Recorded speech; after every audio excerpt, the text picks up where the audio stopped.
is Thursday, November 19th, and unfortunately, I have some bad news. I am out of jokes of the day, so if you have some more content that you would like to email me, I will be happy to continue to say those jokes. If not, my feelings won't be hurt.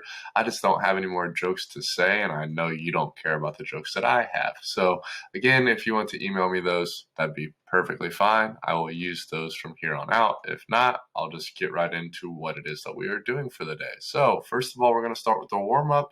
Since today is Thursday, remember you will not have a warm up tomorrow. With it being Friday, you're going to complete the second part of the study guide, which is only over chapter 5. So yesterday you did chapters 3 and 4, hopefully, and today you are completing chapter 5's portion of the study guide. Again, another reminder, no science notebook this week, so nothing to stress about there. Now, before I get into the warm-up, again, remember what I said in yesterday's video. You are allowed to use both parts of these study guides on the Google Docs on your Google Form test tomorrow.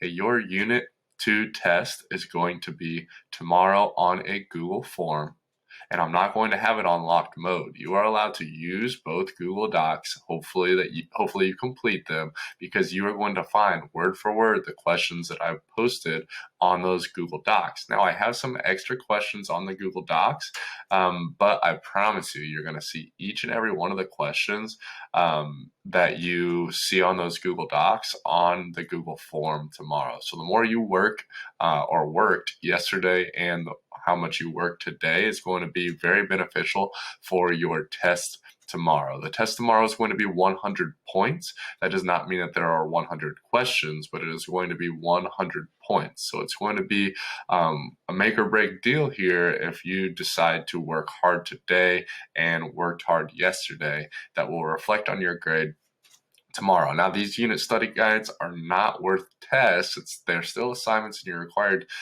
to do them. But if you do not do them, then it's going to really hurt your grade on your test tomorrow. Now, let's get into the warm-up today.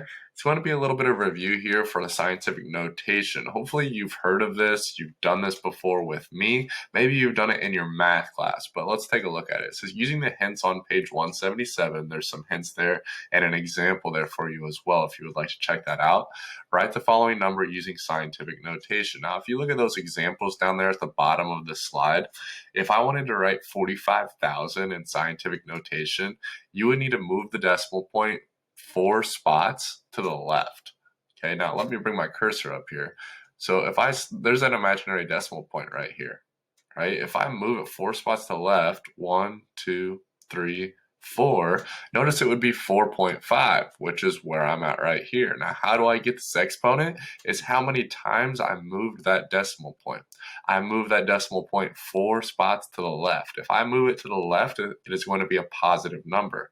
If I move it to the right, it is going to be a negative number, which brings me to my second example here, which is going reverse. So if I go from scientific notation and I want to write a decimal or a number, then I need to follow the rules. The rules here tell me, it's a -4 exponent. So if it's -4, if the exponent's negative, I need to move the decimal point to the right. So if I start at 7.6 and it tells me to move it to the right, I move this 4 spots to the right, then I'm going to end up with 0.00076.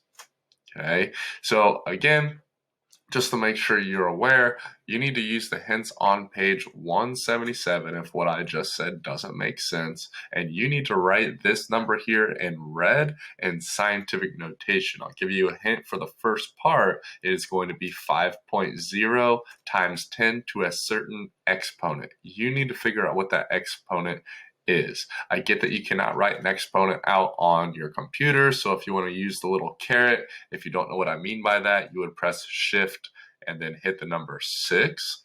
That's the little caret, and then you can just put the exponent as a normal size number, and I'll know what it is you're talking about. That's all you have to do for the warm-up, and now you're going to move on to chapter 5. The chapter 5 study guide. Again, you're going to make a copy of that Google Doc.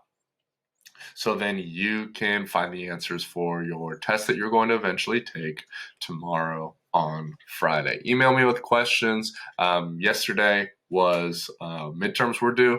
So I posted on the stream section to make sure that you go in and find any zeros that you might have. And it's very, very important that you email me and let me know if you complete an assignment. I'm not going to sit here all day long and click on each and every assignment that I have assigned so far this year. That would take me forever and drive me absolutely crazy. So please help me out and email me with a list of things that you complete, assuming that you complete them, and I will go back in and grade those and update your grade.